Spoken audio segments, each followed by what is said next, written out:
મિત્રો સ્વાગત કરું છું આપણી આ યુટ્યુબ ચેનલમાં। તો મિત્રો આજના વિડીયોમાં જે શિક્ષણ સહાય યોજના છે તે વિશે વાત કરવાનો છું।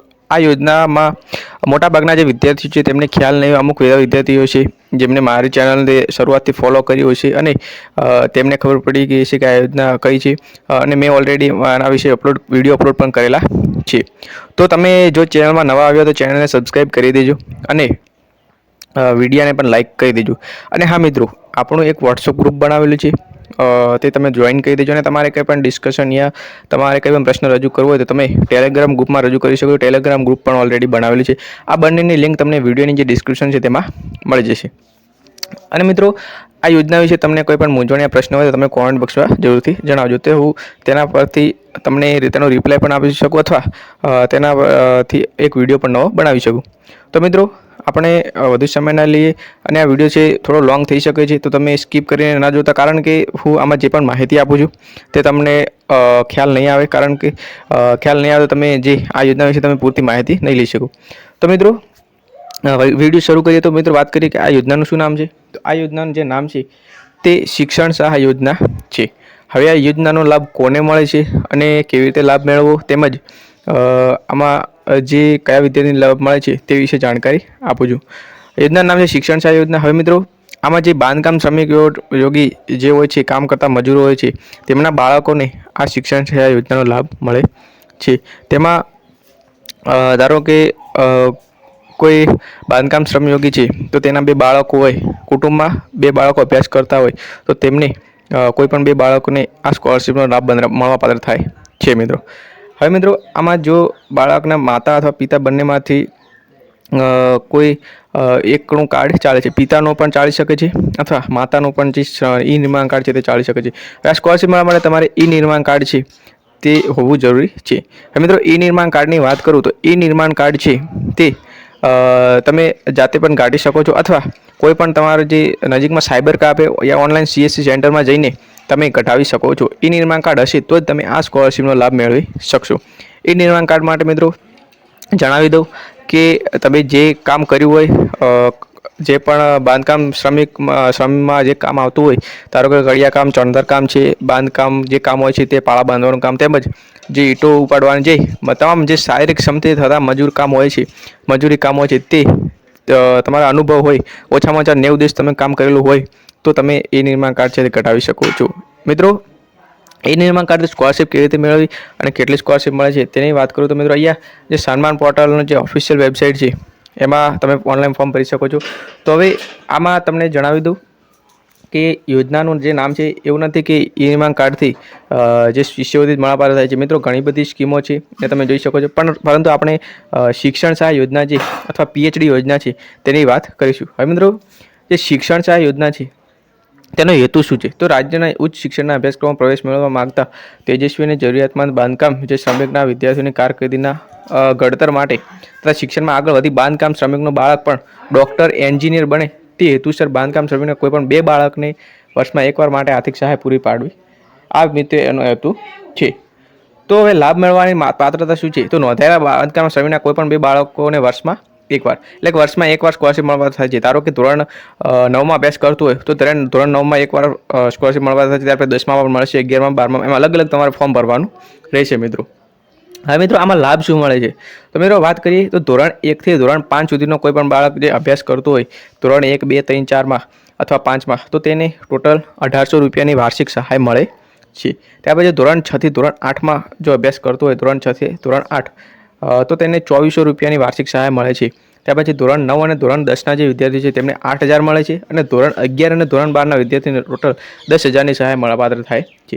ત્યાર પછી ધોરણ 12 પછી જો વિદ્યાર્થી BA, BCom, BCA કંઈ પણ જે ગ્રેજ્યુએટ એટલે કે કોલેજ લેવલનો જે પણ અભ્યાસ કરે છે તો તેના માટે તેને પણ હજી 10000ની સહાય મળે છે। હવે મિત્રો, 10000 આમાં લખેલું છે, પરંતુ જે ગત વર્ષે મિત્રો બધા વિદ્યાર્થીઓ 12000 સ્કોલરશીપ જમા થઈ હતી તો તેમાં વધારો કરવામાં આવે છે સ્કોલરશીપની રકમમાં। ત્યાર પછી મિત્રો, સ્નાતક પછી જો તમે ઉચ્ચ કક્ષાના જે MA, MCom, ત્યાર પછી LLB કરતા હોય કે તમે પોસ્ટ ગ્રેજ્યુએશન કોઈ પણ કોર્સ કરતા હોય તો તમને 15000ની સ્કોલરશીપ મળવાપાત્ર થાય છે।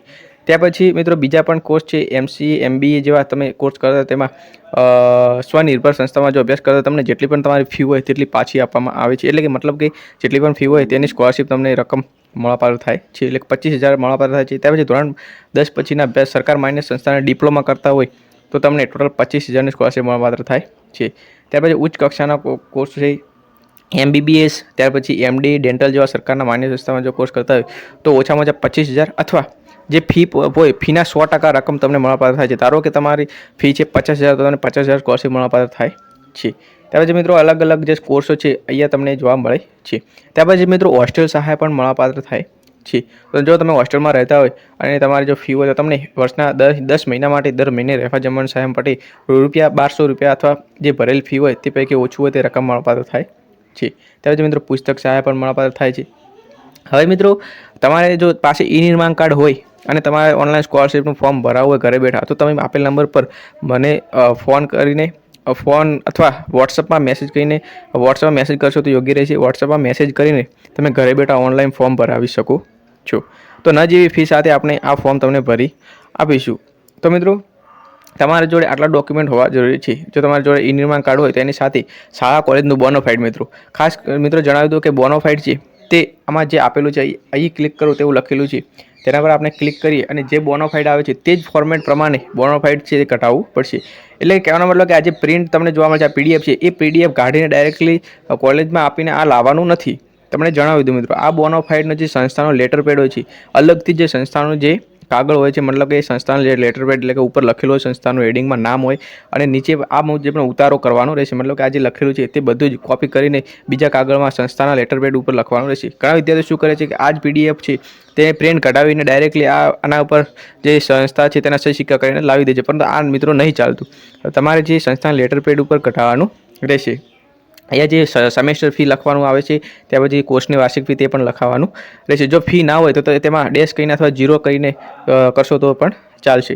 હવે મિત્રો આ કોલેજનો બોનોફાઇડ છે આની PDF હું તો એવું હશે તો આમાં મૂકી દઈશ વિડીયો ડિસ્ક્રિપ્શનમાં. ત્યાર પછી લાભાર્થીના તથા બાળકના પાસપોર્ટ સાઇઝના ફોટા જે નિર્માણ કાર્ડ હોય જેનું હોય તેનો ફોટો પાસપોર્ટ સાઇઝનો અને બાળકનો જે પાસપોર્ટ સાઇઝનો છે તે ફોટો તે જોઈશે. ત્યાર પછી બાળકના આધાર કાર્ડની નકલ એટલે કે બાળકનું જે આધાર કાર્ડ હોય છે તે ત્યાર પછી બાળકના ગત વર્ષની માર્કશીટ એટલે કે ધારો કે બાળક વિદ્યાર્થી ધોરણ 10માં હાલમાં અભ્યાસ કરતું હોય તો તેને ધોરણ 9ની માર્કશીટ જોઈશે. ત્યાર પછી ફી ભરીને પહોંચ જો મિત્રો સરકારી સામે અભ્યાસ કરતા અને ત્યાં ફી ના હોય તો તમારે ફી એક કાગળમાં તમારે લખાવીને લાવવાનું રહેશે સ્કૂલમાંથી કે આ વિદ્યાર્થીને ફી નથી અથવા ₹0 વાળી ફી પણ પાવતી ચાલશે. ત્યાર પછી જો લાભાર્થી હોસ્ટેલમાં રહીને અભ્યાસ કરતો હોય તો તેનું મિત્રો સહી સિક્કાવાળું પ્રમાણપત્ર હોવું જોઈએ હોસ્ટેલનું. ત્યાર પછી હોસ્ટેલ ફી ભર્યાની પાવતી પુસ્તક જો સાધન સહાય મેળવી હોય પુસ્તક સાધન સહાય માટે લાભાર્થી પાસે પુસ્તકે ખરીદેલું ઓરિજિનલ બિલ હોવું જોઈએ. ત્યાર પછી જો લાભાર્થીની અટક તેમજ નામ અલગ અલગ પડતા હોય તો તેઓની પાસેથી ગેજેટ અથવા એફિડેવિટ તમારે હોવું જોઈએ. તમારે જો નામ અલગ અલગ પડતું હોય લાભાર્થીની અટક નામ તમારે કોઈ નામમાં ભૂલ બીજી હોય તો તમારે એફિડેવિટ કરી લેવાનું છે અથવા અન્યથા કંઈ કરવાની જરૂર નથી. ત્યાર પછી બેંકની પાસબુક મિત્રો ખાસ કરીને જણાવી દઉં કે વિદ્યાર્થીને નહીં. બેંકની પાસબુક છે તે જેમનું પણ નિર્માણ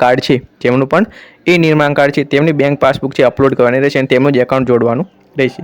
ત્યાર પછી મિત્રો ખાસ એફિડેવિટ. હવે મિત્રો એફિડેવિટ છે તે મિત્રો કોને અપલોડ કરવાનું છે કે ₹5,000 એટલે કે મિત્રો અહીંયા લખેલું છે કે જેમને 5,000 સ્કોલરશિપ 5,000 કરતાં ઓછી સ્કોલરશિપ મળવાપાત્ર થાય છે તો તેમને એફિડેવિટ એટલે કે સોગંદનામું અપલોડ કરવાનું રહેતું નથી. તેમને સોગંદનામું કઢાવવાનું રહેતું નથી.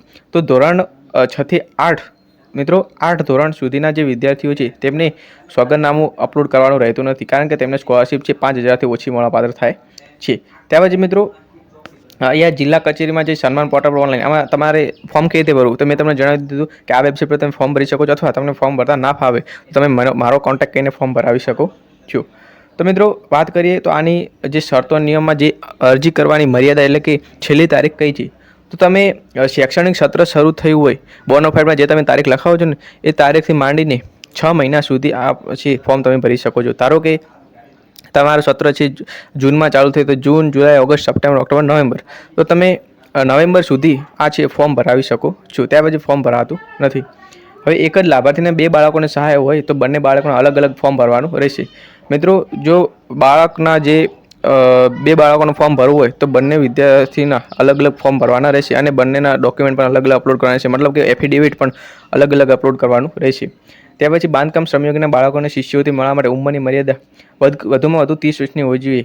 એટલે કે જો વિદ્યાર્થીની ઉંમર 30 વર્ષથી વધુ હોવી જોઈએ નહીં, અથવા જો પુત્ર કે પુત્રી અપંગ હોય તો તેની વય મર્યાદા બાંધ રહેશે નહીં.